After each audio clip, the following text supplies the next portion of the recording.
Hey there! I am Julia, and I'm here to welcome you to this webinar and also introduce to you the host, the most awesome, amazing, and utmost knowledgeable Kjell-Vidar from Yulieta. He truly is something else. Yes, he wrote this script himself. So, before we begin, I'd like to point out that he will be talking a lot. Too much, according to some. However, there is an X or a leave button somewhere on your screen that you can click anytime during the webinar to leave. I know Kjell will start crying if you do, but that's okay. He can take it. This webinar will last for about an hour, and you can ask questions in the chat, and Kjell will try to answer as many of them as he can in the end of the session. Unless he forgets it, again. So, without further ado, here's the amazing Kjell. Thank you so much, Julia. And thank you so much for checking in. Now, I know Julia said I'm going to talk a lot, and yes, I am sorry. She is right. I will... And? And what? Sound and technical issues? Like the ones you had last time? No sound on the music and all? Well, I hope that's fixed now. Yeah, I guess we have to trust the humans to do their parts, right? I guess. Anyways, back to the content in this session. I will try to make it all as clear as possible so that you will be able to hang on. I guess we could split this up in 3 parts. 1, introduction and innovation. 2, no-code tools, tips and tricks. 3, how to be a part of the change and not trying to dodge it. Kjell? Yes? Time's ticking. Shall we get started? Yes. Let's do this. Imagine webinars in the future, right? Where you have these people doing all of the job. You can just sit down and write the script and just tell them what to say, and we will be done, right? So there is a lot of, experiences and thoughts on what AI is, and people working with it a lot. Some of them tend to be really afraid of this whole AI thing, that it will be sort of taking over the world and getting their minds of their own and start going crazy on us, sort of like Terminator Skynet style. And then there is, other parts that are more like Wall-E, that it could be a helpful tool and a friend to help us in our daily lives in any way. So we're sort of going to look a little bit into these things. What is AI really that dangerous, or is it really that nice? Is it really that good, or is it really that bad? And let's see. So first of all, a disclaimer, right? So this webinar is probably already outdated. I did a similar webinar a month ago, actually a couple of months ago, and I had to to do this one. I needed to update my stuff quite a lot, because so much has changed in just a few last months, right? So, and there are people out there in the world right now who is doing a lot of amazing things with these new tools, and therefore, what will happen with this AI things tomorrow is probably going to be so much better than what it is today. So it's really rapidly changing, this whole thing. So it might be outdated already. My name is Kjell-Vidar Norwegian. I am Innovation and Creative Director at Yulieta by Innocode. Our mother company, or the other part of Yulieta, is Innocode, who's doing more products like the Citizen app and such. And in Yulieta, we are working more with service design projects and the communication concept building around the concepts, and then also building it with our tech team based in Ukraine. We have 35-40 developers in a house Yulieta down there, and we have a team in Stockholm and also a team in Oslo. So I think that's about it, right? And what I do for a living, so I'm getting old, right? So I am one of those people I can say, hey, I have about 20 years in the creative industry. And I've been working a lot with art direction, brand and concept development. I've been working a lot with digital strategy, service design. I mean, from tiny, small projects to large global companies. And I'm also a teacher, digital marketing. I do a lot of workshops on creativity, innovation. And that's the stuff that I really, love here. It is the creative part, the innovative part, the communication part, the whole thing that wraps everything together to sort of to make people want to listen to you and want to hear more about what you're trying to say. And then there is the tech part where we are also seeing, I mean, people are saying that, hey, no one will have a tech job in the future, right? Everyone will do this vibe coding thing. We'll talk more about that. And it seems to be like all of the tech people are sort of being affected by this. But that's not really true, because it's I mean, then the image generating, the movie generating, and the idea generating in ChatGPTs and all of these tools, I mean, every steps in this production phases that we're going in is being affected. No matter what you do is going to be affected. I would just do some self commercial here as well, that I really dream of being the next Stephen King. So here are some awesome books that are written, just to put it out there. Yeah, when I do this sort of speaks, I have people in the audience, I usually ask, hey, are you working? You see that it says we're AIing there? I used ChatGPT. No, I used the AI in Canva to help me with some translation. And I think I've done some, there's been a spelling error there. Let's blame the AI, right? Yeah, so when I ask people if they're working with innovation, almost no one put their hand up in there. Just a few people there. Yeah, I'm in innovation. And then I said, okay, so what is innovation? And I asked ChatGPT about this. And innovation is the process of creating new ideas, products, or methods that leads to effective improvements and solutions. And then I said, okay, so how many are working in innovation now? And almost everyone is putting their hands up in the air, that they are actually working in the process of creating new ideas, products, or methods to make things more effective. And then just to have it mentioned, what is an innovation project? So an innovation project, obviously, then is an initiative aimed at developing new or significantly improved products, services, or processes to create value and competitive advantages. And that's quite important, that it's created to create value and competitive advantages. That means that in such an innovation project, you must have a challenge, you must have a problem, you must have something you want to solve. So it's not art, right? Where you could just go out and you could create something wild and, hey, look what I did, it's awesome. But it doesn't have a purpose. It doesn't have a problem that's going to solve. So an innovation project needs a plan. And therefore, an innovation project needs a strategy. It needs to be thought about. And this is a method called design thinking. It's in everything we do. Maybe we don't think about it that much, but there are 6 steps to any project. Whether you are going to post a social media post, where you're going to make a Facebook post about something, or you're going to write a blog, or you're going to make a podcast, or you're going to make a web page, or you're going to do a application for a huge company, you're going to make an enormous innovation project with many, many millions in budget and all, the steps are the same. And in short terms, I mean, I could talk about this for days, right? But in short terms, it means that emphasize is the first step. You need to understand what it is you're working with. That's why when we are going into innovation projects, when someone comes to us, a startup, scale up or something, come to us with an idea and say, hey, we have this, we want to do something.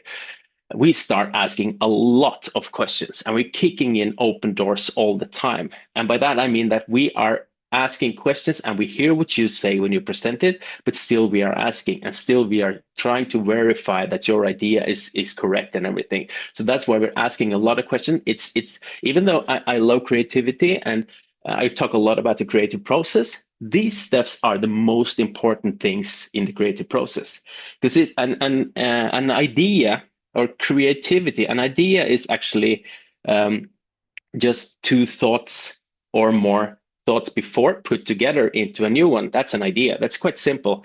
So it's you think that, and you thought that, and you saw that, and you put it together and created something new. That's an idea, which means that the more questions you ask when you meet a client or partner or whatever, the more you understand about them, the more you learn about them. That means the more Legos pieces you have, thoughts that you can put together to create great ideas. That is why, I mean, if you do art, yeah, go ahead, just smack and start creating something. But if you skip these steps, your idea will probably never work. You might be lucky with your project, but if you skip it, it's like I'm going to write a Facebook post and I just write something. I have no idea if anyone likes it, if anyone want to hear about it or anything. I just put it out there. So you need to think first. You need to understand what it is you're working with. And then when you've done all the research job, then you can start defining it. I call it the strategy phase. I know a lot of people hate the word strategy, but that's when you start putting all of your findings together to understand the client or the problem you're going to solve, or finding the direction for what we're actually going to do. And when you found that, when you know, I talk about what here. This is what the emphasize and define is, what are we going to build and to whom and why? It's big questions. What? Why? Why are we going to do this and to whom? Why should anyone care about that? That's the two first one. And then comes the ideation phase. And the funny thing is that a lot of people jump straight into the ideation phase. Well, most people do. It's like, even I talked to my daughter yesterday, who's going to do some work with a client, and she just jumps straight into, it's a great idea. I know this, maybe we could do it like that. Maybe we could do it like that. And a lot of people come to us as well with a lot of good ideas, that being said, but they have just gotten an idea and they created something and they haven't thought through, what is it that you're actually going to build and to whom and why? Why should anyone care? They haven't really thought about that. So even when people come to us with ideas, that's why we start going back to the beginning and say, okay, I see you have an idea over here. That's awesome. But have we verified it? And before we start working with that idea, we need to verify that it's actually worth building. What we see quite often is that you have the idea in step 3, you go back to step 1 and you start doing the groundwork. Then you can see that when you come back to the idea, see that, hey, this idea isn't right. We need to switch it a little bit. We need to twist it a little bit. We need to move it. And that's really scary for the people who's created the idea, because we are so in love with what we have that we don't want to change it. So that's even so that people don't even want to do this first process, because it might turn out that the idea isn't really, we can't find the proof of concept. It doesn't have the right to be made, sort of. And then there is the prototyping, where you take your idea, you start building it like a simple prototype, just to have something to show people, something to test. You go up to the test. And then this is an iterative process. It might be that you create a prototype and you realize in the testing that, hey, people aren't using it the way we thought they would. People aren't thinking the way we wanted them to think. So you would go back to the defined state and the emphasize phase and start twisting it around, changing it. You would have to do some ideation, and then you would have to go back to the testing phase and the prototyping and go back and forth. So it's not like boom, boom, boom, boom, boom. It's an iterative process where you jump back and forth between the steps. And then you're ready to implement it and get conquer the world with your idea. All right. So this is any project that you work with, anything you do, no matter what. If you have a problem and you want to solve that problem, then you should do these 7 steps. If you don't, if you go straight to idea, there's a big chance that your idea will fail, and I would rather call it art, right? And there's nothing wrong with that. It's fine to do art, but if you're going to do a project that's going to work, you need to think it through. So I just have a few slides here. This is a thought project. It could have been a real project. But this is just a thought experiment, that an innovation project way back-ish, let's say it's 20 years ago, right? You have the steps to the left, like understanding an insight, definition of problem. You have the new idea, the idea phase. You have the prototyping, and you have the test, the implementation, and launch. So these are the 7 steps that anything is going through in a project. And way back-ish, everyone did this manually, right? We were people doing the job. So I asked ChatGPT to create some funny names here, just to be a little bit funny, right? So you have Leo Loneline, he's a strategist. Like, you have Lasse Control, he's a project manager. You have Peter Under, he's a market analyst, and Lisa Loppe, she's a user researcher. People working with understanding and insight. Then you have the definition. You have the strategist is still there, but then you get in the project manager, some other. You have some information architect, you have data analyst, and you put in sort of other people into the mix. Then you come into the idea phase. You put in the creators, you put in the UX designer, the UI designers, and all of these people. And then you go through these 7 steps again with different sort of people throughout the project. And this project is costing 10 to 15 million crowns to make. You have a timeline on 3 years, time to market with an MVP, An MVP is a minimal viable product. That's like the mini solution. So like in a timeline of project in 3 years, you might say, okay, in 1.5 years, we should be out with an MVP on a test market. So before you go out big, you start testing on smaller markets, right? And so, yeah. So, and then it takes 1.5 years, and involved employees is 10 to 20 people. And if you skip ahead to today, how does this same map look today? And interestingly, even though how much we have heard about AI, and this is where I say that this webinar will be redundant pretty soon, because this is changing rapidly. But as for today, it hasn't changed that much, despite what everyone is saying, that everyone within IT and tech will lose their jobs and all. It hasn't changed that much. But what you can see is that if you look to the right, you see that the budget is decreased rapidly because of the technical changes. You see the timelines go from 3 years to 6 months. You see that the time to market with an MVP is down to 1 to 3 months. And the number of employees is from 8 to 16. I mean, it could still be 20, because we aren't there yet where AI has fully taken over all of the positions, right? But you see that some people are sort of fading a little bit, that things are going quicker. Like the strategist, he's working more efficiently now. You see that the designer is working much more efficiently, so that they are sort of fading out in this specific project because their roles is getting less and less and less. And then let's skip ahead this could be skipping ahead 1 year, could be skipping ahead 2 years, could be skipping ahead 10 years, but let's jump to 2030. What people are thinking will happen in 2030 or before is that we see the rise. I was in a seminar the other day, and they said that last year we talked about prompting. Next year, we will talk about AI agents. Like, that will be the hype word of the year, right? Or something similar to that. And that means that we are starting to use AI to do our job. And I guess a lot of you already do that in certain ways. And some say that in 2030, we will be more or less, they say replaced, but we will get back to this. But in this case, you are being replaced by AI agents. So the only one survivor is me, the one person who is in the center of the project, and he can control everything, and he can ask his AI agents to do all of this stuff. There are systems today. I mean, even in ChatGPT, you can create your own sort of GPTs, a person that has different roles, and you can start talking to them, you can interact with them, and you can share information, and you can actually work with them.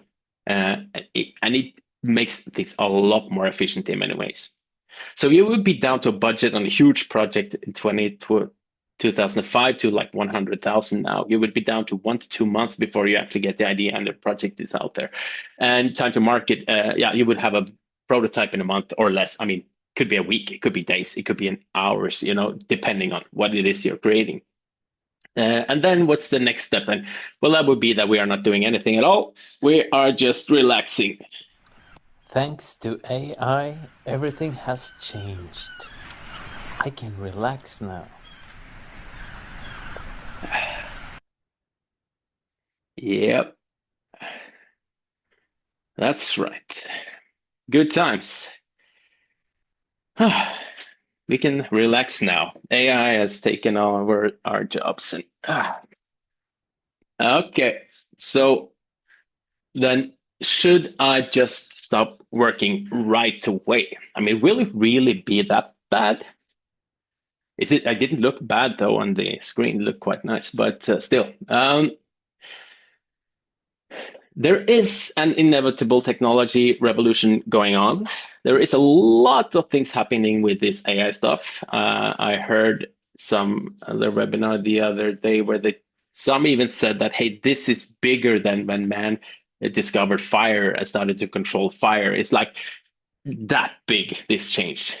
And then there are people who actually knows a little bit more about this thing that says that, okay, it's big.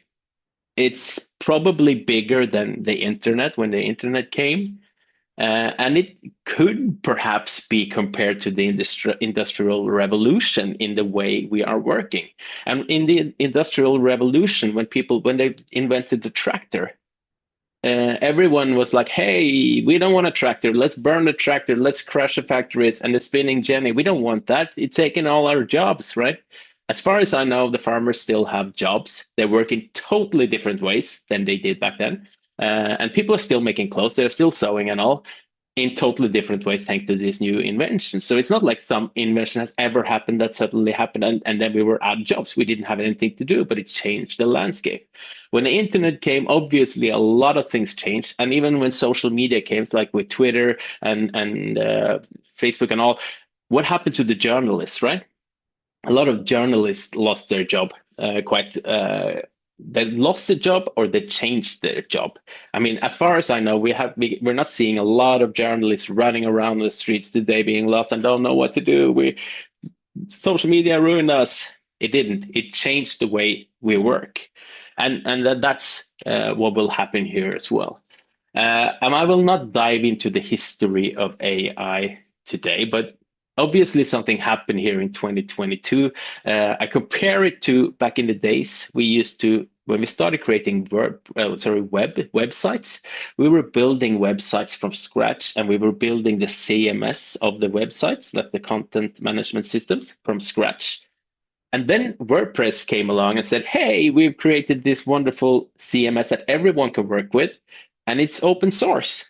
So anyone can actually start working with WordPress, and you could download the code and all, and you can build your own WordPress things. And this WordPress just exploded, and suddenly 70% of the world is using WordPress websites because it's open to everyone. It's open source. And that is sort of, similar to what happened with AI around 2022 when OpenAI sort of opened up and more people got the chance to work with the databases and work with the APIs and the codes and connect a lot of stuff to the OpenAI thing. And they just opened up ChatGPT and all to the world. And all of a sudden, everyone is using this as a tool today, as an assistant today and tomorrow. And I mean, later on, it will probably be something that we're working with all the time.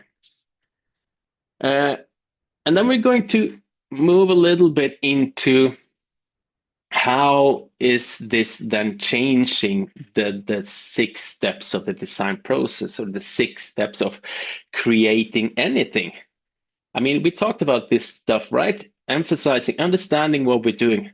A month ago, I was saying that, hey, all of this AI stuff is just image creation and video creation and all. And, you need to do the research really good and all. That would still be a lot of human.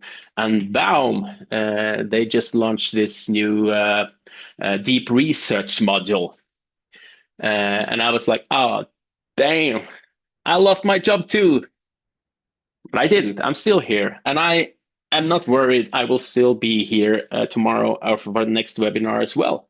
But what it is that it is changing a lot of stuff. And there are a lot of different modules around, and we don't have time to talk about all of them. I look into all of them. But as for deep research, they have in ChatGPT implemented a deep research functionality where you can actually do like deep research. So you can do huge market analysis. You could do target group analysis, you can do competitor analysis, and you can do a lot more of that sort of stuff, which is in the first phase of the project, understanding who I am going to talk to. So I put this to the test. Like I said, that I'm going to understand the impact of AI on authors and publishers. So I was thinking that, let's say I was going to make a study, I'm going to work with a huge sort of library or something like that, and I want to or author unions or something that understand how is AI affecting the work of authors. And I want to do some sort of look into the future a few years to see. I wanted to create a good report on how that looks. So I simply asked ChatGPT to help me with writing a prompt. Then I took the same prompt. I wrote about my problem, said, this is what I want to find out. It created a prompt, say, hey, use this. And I put that into deep research, and it asked a few questions: geographical focus, audience type, time sensitivity, depth, how far down do you want me to go? So I said, okay, I wanted to stretch for 2 years. I want to use self-published authors, and I wanted a high-level overview. I just want to understand how the authors today see the AI impacting their work and how they think it will be in the future. And then you can see it starts working. And on the right-hand side, you see that it comes up where it actually finds its sources, how it is sort of thinking, what it is finding for information. So I can click any link anytime I want to go to that article, and I can read more about that. And in just a few minutes, it created this report here. Would you ever use AI to write a book without using the exact text generated by AI? So it creates some graphs, and it's create an pretty, I mean, it would have taken me in a research job to create this thing. It would have taken me a month, right?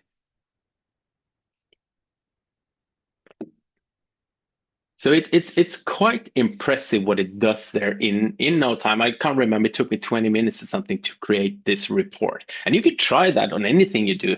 Whatever problem you have, ask ChatGPT, hey, I want to test this deep research functionality. I want to make a report on that. Could you help me out? This is my problem that I want to solve. This is what I want to understand. Please help me, and smack it in there and see what it creates. It's quite amazing.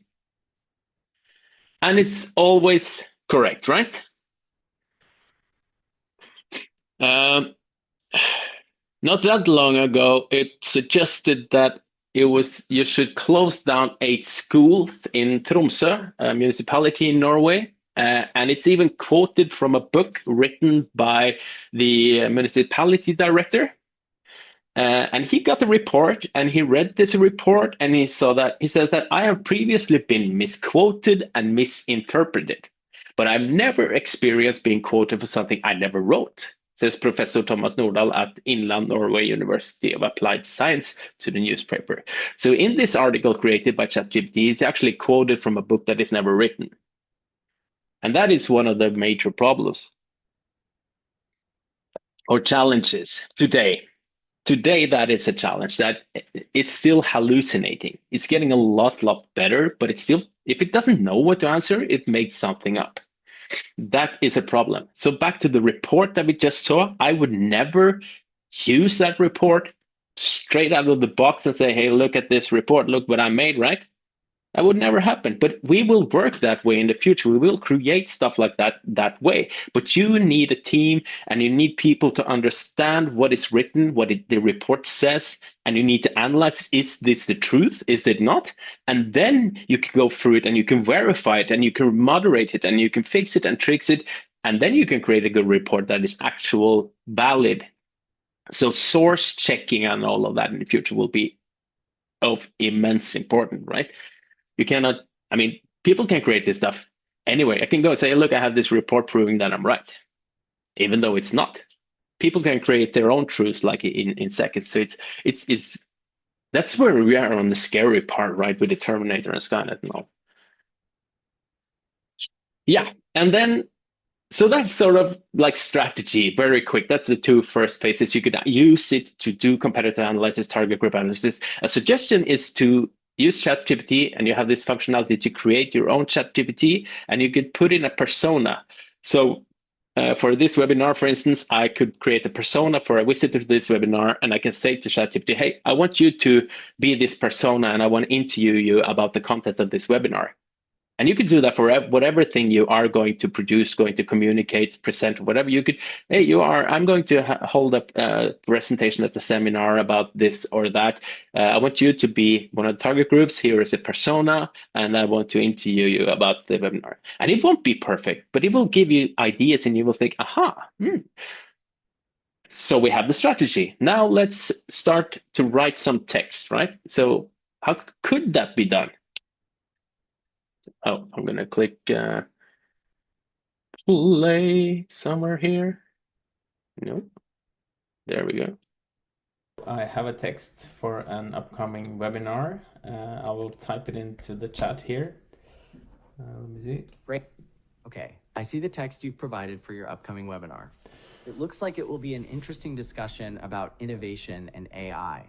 Do you have any questions about the text or anything you would like to do with it? Yeah, I think that some people might be a little bit afraid of the word innovation because the webinar is actually pretty much down to earth. I will talk more about practical tips and, people's creativity in cooperation with AI more than, huge innovation projects. So I would like to change that? Could you suggest some changes to the text?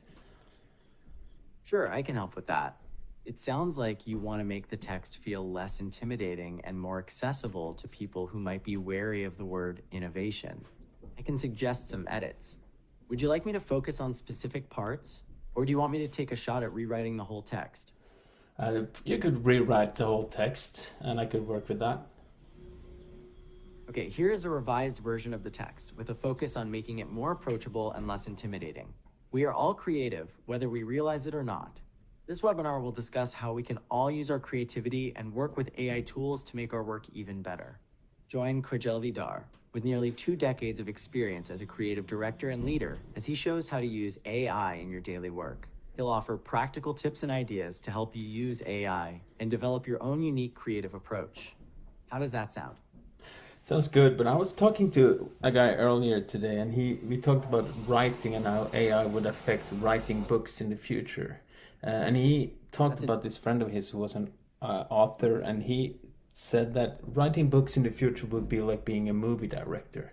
That you will not actually type anything, you will not write anything on the keyboard yourself, but you will be sort of like a movie director, meaning that you will be the brains behind the book, but you will not actually write it. And movie director wouldn't actually pick up the camera and do the filming himself. Could you add something like that in the quote, something about not actually doing the actual creation yourself, but you could be the mastermind behind it?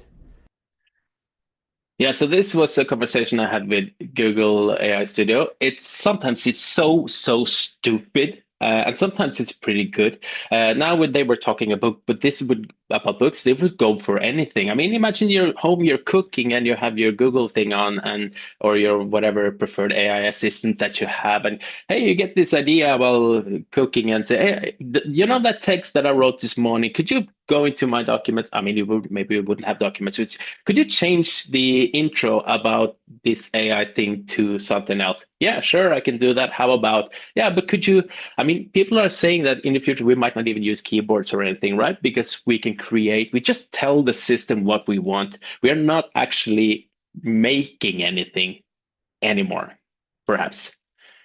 So with text, you could just talk to someone, right? Or at least you should try an experiment with ChatGPT or Google AI Studios or Gemini or whatever tool you use to help enhance text. Can you give me suggestions? Can you write 5 different versions of this text and start exploring it with how you work with your text, right? So we are now from the strategy phase, and you can use it, and then we're moving into sort of ideation phase and image generation. I mean, you all heard about this. I've seen what's going on right with this. I mean, it started somewhere up to the left there, and it gets a little bit more realistic for every day that goes. And just a week ago or 2 weeks ago, DALL-E and ChatGPT, they launched a new sort of image generator, and you have like Midjourney, and I mean there is so many tools around. So I was sitting on a plane actually when before we hadn't lifted yet. So I was sitting on a plane and I was going to England on a football trip to see my favorite team, Lincoln City in Wickham. So I took a selfie and I wanted to test this new AI engine and said, okay, so imagine I am an old Lincoln player. I've been living in Sweden for a long time and I'm coming back to Lincoln and I'm going to be celebrated when I get to the arena, and they probably even made a football card of me. So it actually wrote a movie script for me pretty quick, or at least a synopsis for a movie script. Awesome stuff. And in that movie, I was Mike Fletcher, and I was this the person who had made a mistake in my final game for Lincoln, moved to Sweden, and now I came back, and I was the hero returning. And then you can see that, and one of the things that this AI engine is supposed to be really good at is taking your image and keeping that consistent over time. Like if you create something like a week ago or 2 before that, it changed all the time. And now it's supposed to be able to just take your picture and modify it. And if you're not happy with that modification, you could do another modification and you could keep you in the image. So I tried that. And to the right, there is obviously the image created by ChatGPT, and it's pretty cool. I mean, for people who doesn't know me that well, and for people, even my father actually commented on that image and say, "Hey, pretty cool image, right?" He didn't notice that it's not actually me, and it's like uncanny valley, right? You can see it's not really Shell, is it? But it's still Shell. And then I wanted to test. Okay, so I created this image. Can I edit and work with this image and make it something else while keeping me in the picture? I didn't upload a new picture of myself, so I got this one to the left, a true underdog story, and here I am changing. I think I'm not really me anymore, right? I also asked it just to test this adding featured image. I asked it to add a logo on the left headphone, and yeah, I gave it some specifications. Okay, so that didn't work. It worked well if you don't know me and if who I am doesn't matter. Then this image generation is like getting really, really good. I mean, you could really start using these images now for real. But consistency over time is a problem. If you are building a brand, if you are wanting your concept to be established, you need consistency in everything you do, and images is one of them. And that is still a bit tough. So I took another image or the same image and I said, hey, could you go back to the first image? That was better. Could you try again? And just use the same image and just add a soccer field in the background instead of the airplane. And it's pretty darn good. And if people didn't really know me that well, they wouldn't see any different. They would see this image and think, hey, this is a real person. This doesn't look like an AI generated image. So now we are in the age where we can finally start using these images quite well without getting the feeling that, hey, this is an AI generated image. It doesn't feel right with me. So then what happens if I take that image and I want to create a video with the same image? And I mean, we talk a lot about image to video these days in the world of AI. And so I put it in there and I said, hey, could you make the person in the soccer card come to life like he's live and about to report from a soccer match? That didn't work too well, did it? Let's see. There we go. So suddenly I am a totally different person.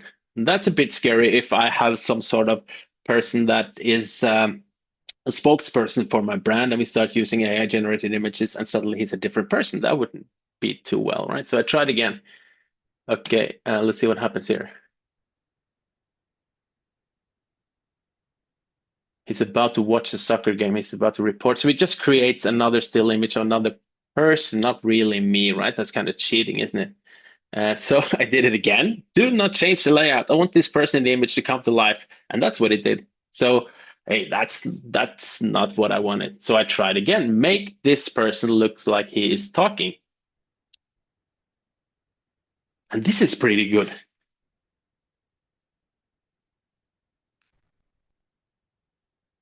He has headphones and glasses and we're playing football though. But this is actually pretty good. It looks like a real person. And it took me just a few seconds with ChatGPT to create that.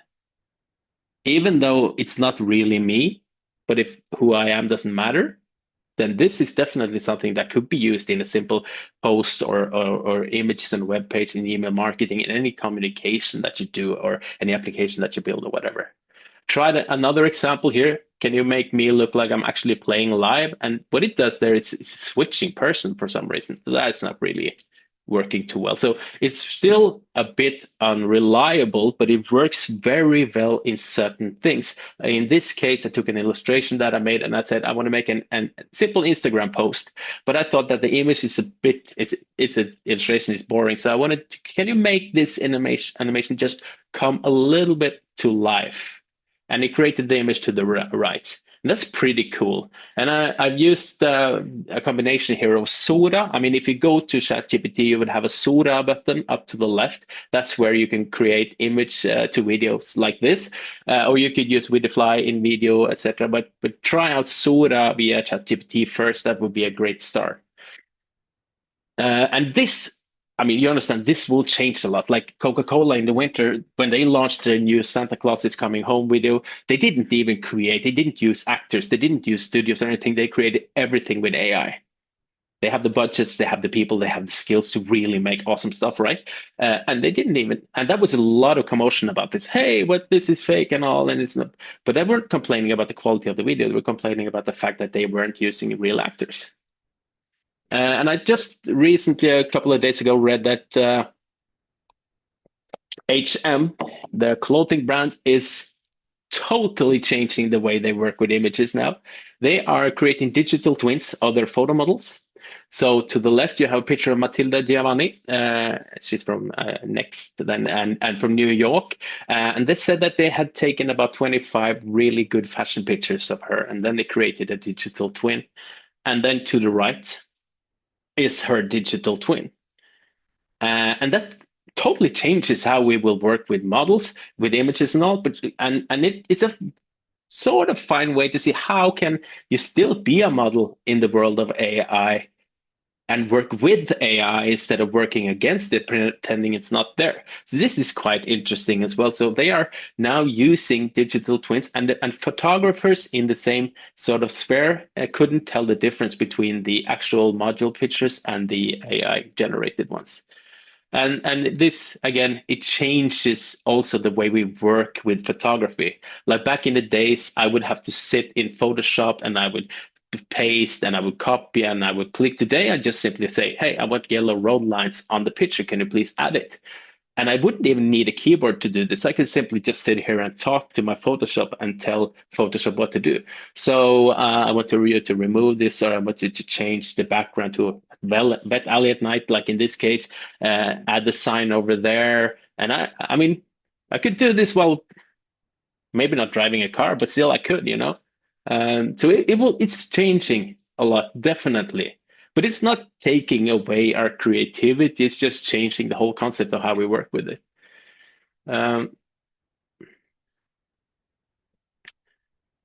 Yeah, and now we are we've gone through the strategy phase, we have gone through the ideation phase, how we work with text, how we work with pitches, how we work with a lot of different stuff, and then it's time to build some MVP or something, right? And suddenly this word has popped up like the few months or something, vibe coding. Hey, we are vibe coding, and what the fudge is vibe coding? Like back in the days, we used to code hardcore coders. I am not a coder myself, so I'm not going to talk too much about the coding itself, but today we are talking about vibe coding. And according to vibe coding, you can create, let's say, a web page in minutes. And this is sort of interesting, the whole AI thing that's going on now, because with the web pages today, I mean, 10 years ago, we started seeing these front-end builders and this sort of where you could build web pages really, really fast. And today, I would say that most web pages should be built without any coding. I say most because these are generic sites that doesn't really need any custom things. But in this case, I am just asking an AI to create an image. I just copied in a lot of text, pasted in, and I say, hey, could you create a web page? All I did was put text into the creator and say, create a web page. And it starts spinning, and it creates a web page. And it's not perfect, but it's definitely a good start to begin. If you want to pitch your idea, to create a prototype of some kind, and you present it on a website, you can do that now in a very, very short time. And another tool is, I can see if I could show you, there is a lot of sort of vibe coding tools out there where you can actually just go in and you can paste a prompt.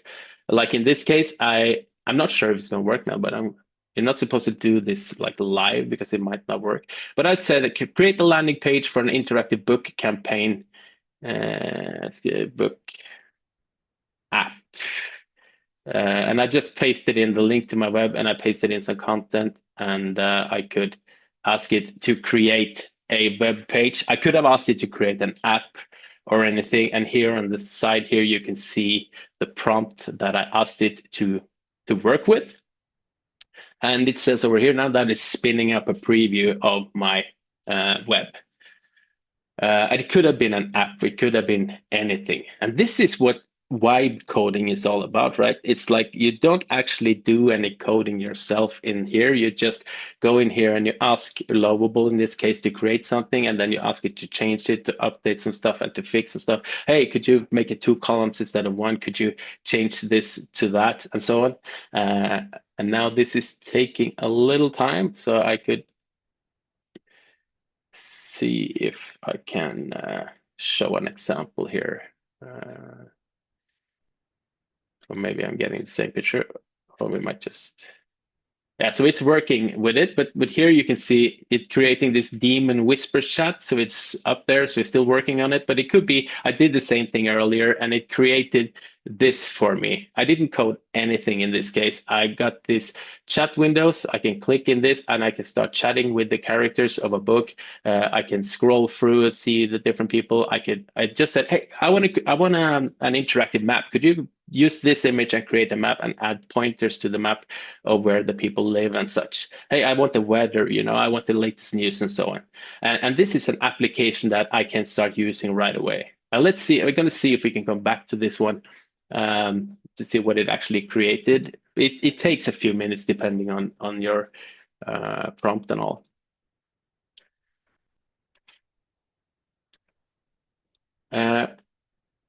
And this is where all of the coders and all lose their jobs, right? And I could just mention that you have AI code editors as well. This is like Cursor, which is sort of a tool where you work in between the coding and the low coding, no coding.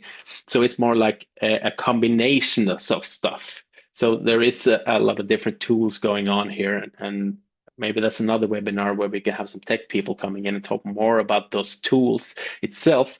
But the funny thing here is that what we've seen so far with creating the strategy, doing the research and all, right, we see that there are things that aren't really true. It makes things up. We see that when it creates images, it creates stuff that isn't really true. It's not like really working at all sometimes. And now, I am not a coder, but when you talk to people who really knows code, it's like app built with no AI in 5 minutes, you build something, you have a goal, but when you build an app with an AI agent in 5 minutes, it's like, wow, it's just trying everything. And it's sort of chaos, it hallucinates, it finds stuff, made stuff up, and a person who really know code, he will get really frustrated with working in this way in many parts. So it would be a combination that would be the best thing. It's like, I found this meme here, sorry to offend anyone, but vibe coding for local hobby project. That's what I'm doing, right? And now it's actually created something for me. So I vibe coded a landing page right now. Creates this, a battle against demons, meet the characters. I can scroll down. Here are the characters. I can chat with them. It's about the book. So we see it's created actually fairly much what I asked it to create in just a few minutes. And here I could start chatting with them. Hello. My family lives in the stuff for the generation, blah, blah, blah. So actually, it's work, and it doesn't have images. So I could say, can you add images to the people, etc. And this is free for you to try out, lovable.dev, and there are a lot of other tools like that. So obviously, this is changing a lot of how we work. Anyone with an idea can come to us with a sort of sketch like that, an idea like that presented in a no-code tool like that. And it's quite interesting. It will help you present your idea much better, but it's like vibe coding in production over there. The guy down to the right is like, hey, this isn't working. What if we have a problem? What if you want to implement something that the system doesn't support? And there's a lot of pros and cons by doing this. And that's the thing about this whole no-code thing, low-code thing, is that it's excellent for doing prototypes. It's excellent for exploring possibilities and maybe even for doing testing. You create a prototype here and you do some testing and you learn.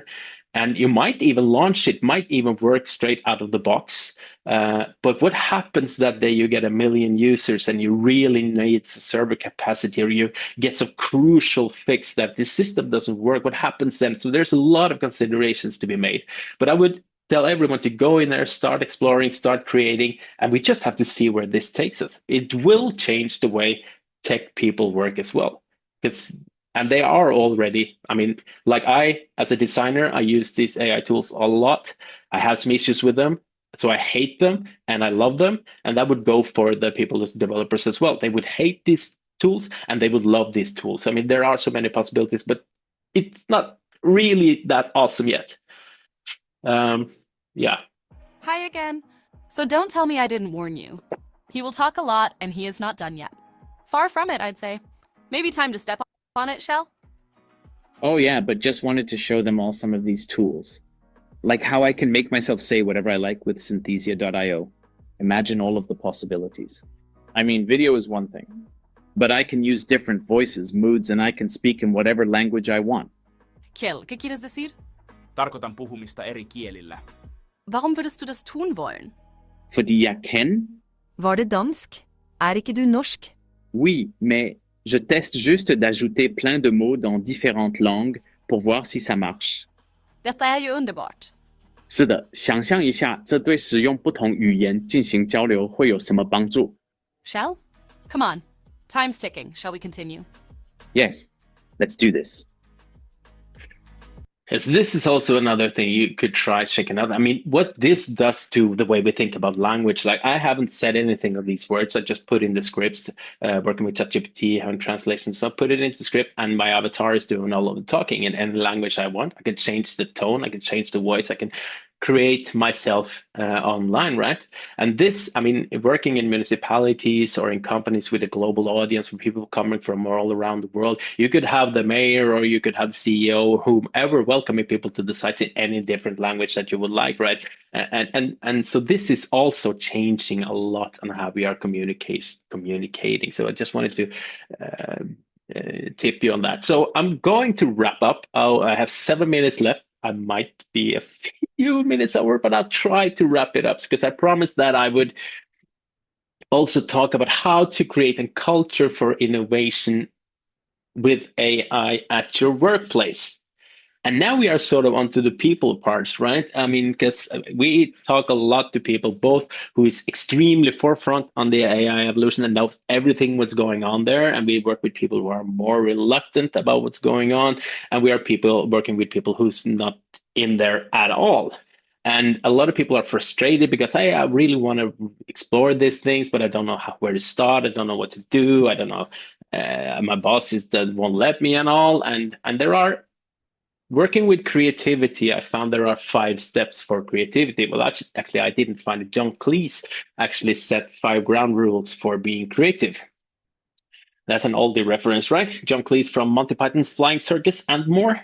He said that you needed 5 steps for creativity. And I said, this is exactly the same 5 steps you need for innovation.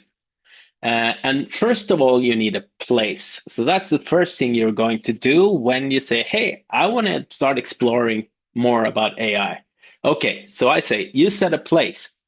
So you create an innovation hub. Find a desk, find a certain chair or a table you sit and working at. If you have enough huge office, take one of the office booths and make it the innovation hub. Or if you work in a home office, say, okay, when I'm working in my couch with a cup of coffee, then I am in AI innovation mode. So you need to set the place. And the thing is, it's actually psychological that it's easy that if you have a hub for a certain thing for being creative, then your brain will learn that, okay, when I'm working here, I will switch to a creative mode, an open mode, and I will start working creative. My brain will start automatically doing that. So that's why you should set a place for, this is where we are going to work with AI. And at that place, in this case, you should have a computer with all the tools available. They doesn't cost much, most of them. A lot of them have free versions. So just make sure that, okay, when I'm at that place, I have all the tools available that I want to try.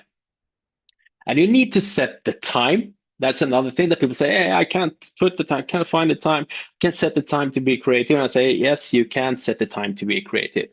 So you need to decide, okay, every Friday from 2 to 4, I'm going to go to my place and I'm going to go into the zone and I'm going to work with AI. So you need to set the time.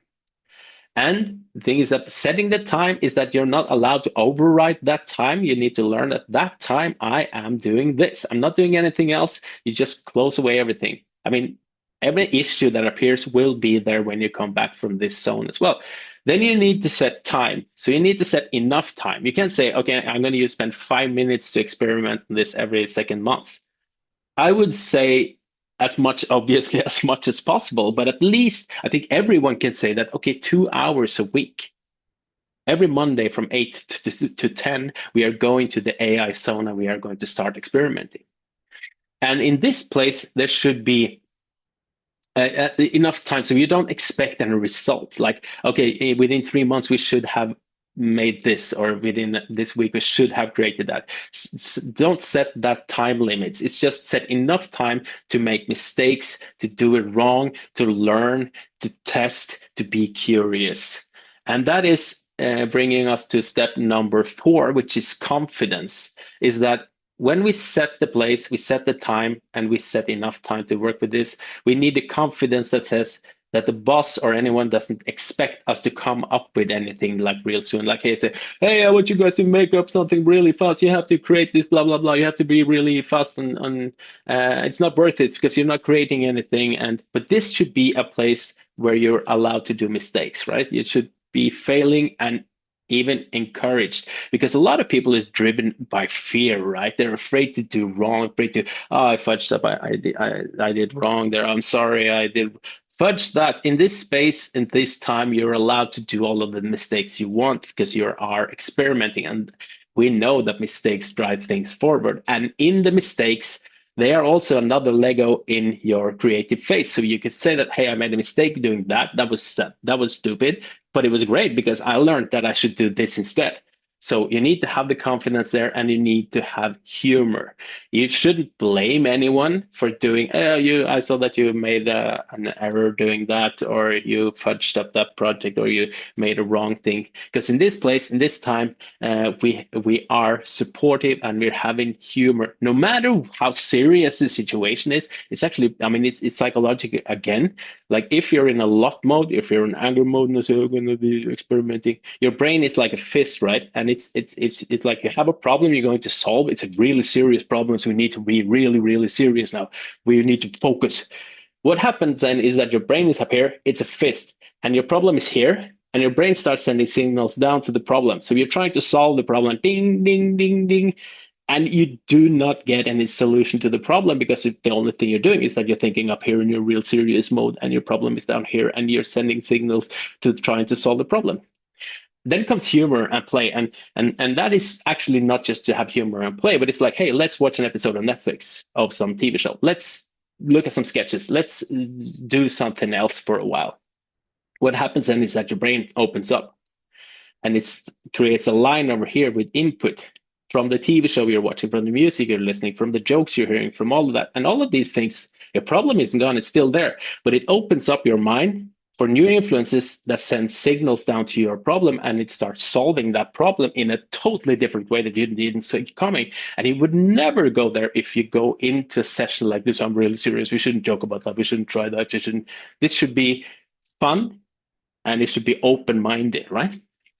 And I'm about to wrap up now. The clock is 11, but I'm going to continue for a couple of more minutes just to show you a few more things you can do to sum things a little bit up a little bit. So I'll just continue a little bit. So one of the last things that I'm going to show you is a tool that's called Sona. I have a link later on in the presentation. Is that how will we work with music in the future, right? Some of you might know this trick, some of you might not. But the thing is that I said that, okay, I want to, let's say in the future, you can just say, I want to hear a new album with Metallica, and I want Ozzy to be the vocalist, and I want James Hetfield to be guitarist, and I want someone else to play drums and so on. I can create my band, and I say, I want a new album, even though Metallica are old and stopped making music many years ago, right? And that's really fantasy, isn't it? That doesn't work at all, does it? I mean, it does today, right? So what I did is that I asked ChatGPT, I gave it the 5 points, like the place, time, and I said, hey, ChatGPT, could you create a song lyric for me based upon those 5 slides that I can play for the participants so that they will remember these 5 steps. And so I did. So how about those last slides, those 5 points in the style of death metal? That's the cool me. That's how I really want to be like a rock star. And this is made in suno.com with the lyrics in 2 minutes maximum.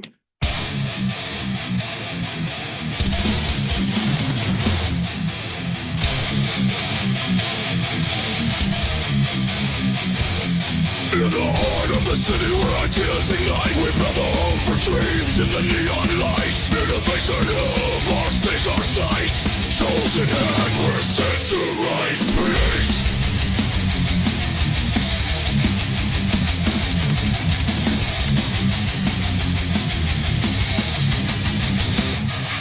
Create, innovate, let your mind explore. Set the time, make space, open every door. From the code to the core, let the concept soar. In a world where AI spirits roar. I'm so sorry if that was too heavy for you. So, why don't we do the same thing in boy band style?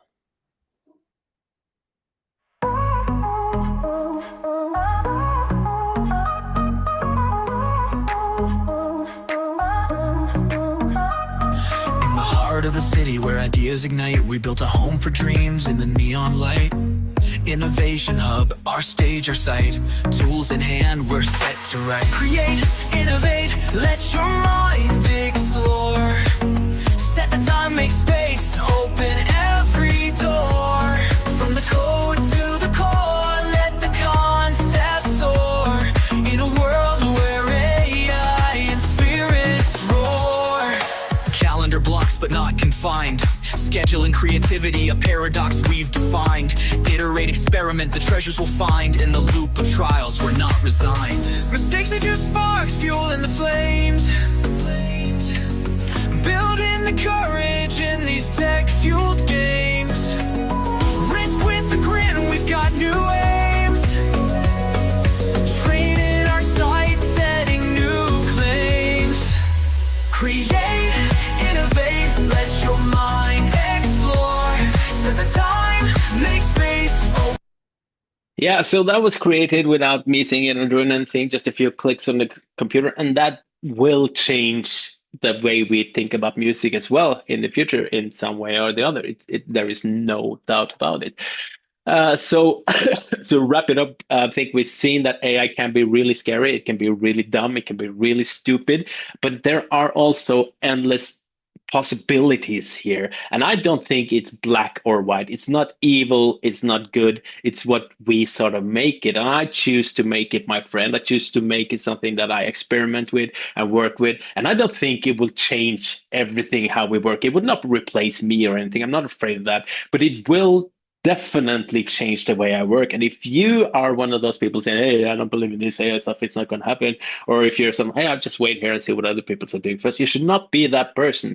Do those 5 steps. If you're yourself or if you're many, you should start experimenting, start playing around, being a part of the change and not just outside it. So with that, I say thank you very much. Feel free to find me on LinkedIn. I would love to hear what you think about the webinar today. Feel free to write me a chat, email, whatever, if there's something I could have done better or worse. Or anyways, I would look forward to follow you in the future. And thank you very much and have a great, great day.